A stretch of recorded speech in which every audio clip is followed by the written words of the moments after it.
કોંગ્રેસનો પ્રધાનમંત્રી પાક વીમા યોજનામાં ભ્રષ્ટાચારનો આરોપ, ખેડૂતો પાસે પ્રીમિયમ ઉઘરાવી યોગ્ય વળતર નહીં આપી 35 થી 37 હજાર કરોડના કૌભાંડનો આરોપ લગાવ્યો છે। જૂનાગઢ, સુરેન્દ્રનગર અને અમરેલીના હિસાબી પત્રકો સામે આવતા વધુ ખુલાસા થયા છે। સરકારને સાચા પત્રકો જાહેર કરવા માટે કોંગ્રેસે પડકાર ફેંક્યો છે। 4 વર્ષ દરમિયાન ગુજરાતના ખેડૂતોએ 12,000 કરોડથી વધુ પ્રીમિયમ ભર્યું છે, જેની સામે ખેડૂતોને ટોટલ લોસ હોવા છતાં 5,233 કરોડ જેટલો વીમો મળ્યો છે। પ્રીમિયમની અડધી રકમ પણ ખેડૂતોને વળતર રૂપે નથી મળી।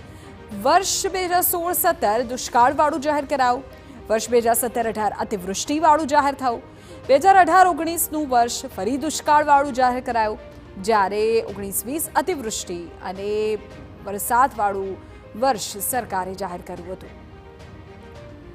2016-17માં 19 લાખ કરતાં વધુ ખેડૂતોએ 30 લાખ હેક્ટર વિસ્તારમાં પાક વીમો લીધો। 12,000 કરોડનો પાક વીમો મળવા પાત્ર હતો, જેની સામે માત્ર 1,266 કરોડ પાક વીમા પેટે વળતર મળ્યું।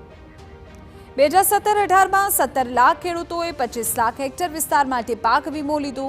11,975 કરોડ પાક વીમો મળવા પાત્ર હતો, જેની સામે માત્ર 1,076 કરોડનો પાક વીમા પેટે વળતર મળ્યું। 2018-19ની વાત કરી કે જ્યાં 21 લાખ કરતાં વધુ ખેડૂતોએ 26 લાખ હેક્ટર વિસ્તારમાં પાક વીમો લીધો, 13,676 કરોડનો પાક વીમો લીધો હતો, જેની સામે માત્ર 2,778 કરોડ પાક વીમા પેટે વળતર મળ્યું।